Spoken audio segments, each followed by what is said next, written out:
യമനിൽ 4 രക്തസാക്ഷികൾ പിറന്നിട്ട് ഇന്നേക്ക് 10 വർഷങ്ങൾ. 2016 മാർച്ച് 4 യമനിലെ ഏദനിൽ നിന്നായി തിരുസഭയുടെ ആരാമത്തിൽ 4 പുതിയ ഉപവികളുടെ രക്തസാക്ഷികൾ പിറന്ന ദിനം. യമനിലെ ഏദനിൽ പ്രവർത്തിച്ചിരുന്ന മിഷണറീസ് ഓഫ് ചാരിറ്റി സിസ്റ്റേഴ്സിന്റെ മഠവും നഴ്സിംഗ് ഹോമും IS തീവ്രവാദികൾ ആക്രമിച്ച് sister Anselm, sister Reginette, sister Judith, sister Marguerite എന്നിവരെയാണ് ക്രൂരമായി വധിച്ചത്. സിസ്റ്റർ ആൽസലാം റാഞ്ചി സ്വദേശിയായിരുന്നു. തന്റെ 60-ാം പിറന്നാളിന് 4 ദിവസം മുൻപാണ് രക്തസാക്ഷിത്വം വരിച്ചത്. റുവാണ്ടയിൽ നിന്നുള്ള സിസ്റ്റർ റെജിനെറ്റോ 30-ാം വയസ്സിലാണ് രക്തസാക്ഷിയായത്. 4 പേരിൽ ഏറ്റവും പ്രായം കുറഞ്ഞതും സിസ്റ്റർ റെജിനെറ്റയായിരുന്നു. 41-കാരിയായ സിസ്റ്റർ ജൂഡിത്തിന്റെ സ്വദേശം കെനിയയായിരുന്നു. റുവാണ്ടയിൽ നിന്ന് തന്നെയുള്ള സിസ്റ്റർ മർഗുരേറ്റി 44-ാം വയസ്സിലാണ് ഈശോയ്ക്ക് വേണ്ടി രക്തസാക്ഷിയായത്. മലയാളിയായ സുപ്പീരിയർ സിസ്റ്റർ സാലി അത്ഭുതകരമായാണ് ആക്രമണത്തിൽ നിന്ന് രക്ഷപ്പെട്ടത്. സഭയുടെ വളർച്ചയ്ക്ക് രക്തം ചിന്തിയ ഇന്നിന്റെ രക്തസാക്ഷികളെന്നും ഉപവിയുടെ രക്തസാക്ഷികളുമെന്നുമാണ്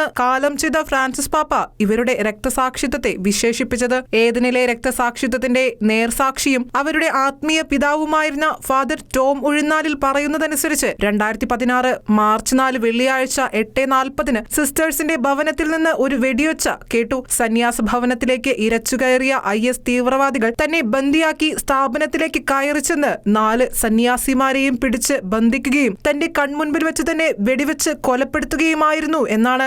ആക്രമണത്തിന് ശേഷം തീവ്രവാദികൾ അച്ഛനെ തട്ടിക്കൊണ്ടുപോകുകയും തടവിലാക്കുകയും ചെയ്തു. ഏറെ നാളത്തെ പ്രാർത്ഥനകൾക്കും പരിശ്രമങ്ങൾക്കുമൊടുവിൽ തീവ്രവാദികൾ അച്ഛനെ മോചിപ്പിക്കുകയായിരുന്നു.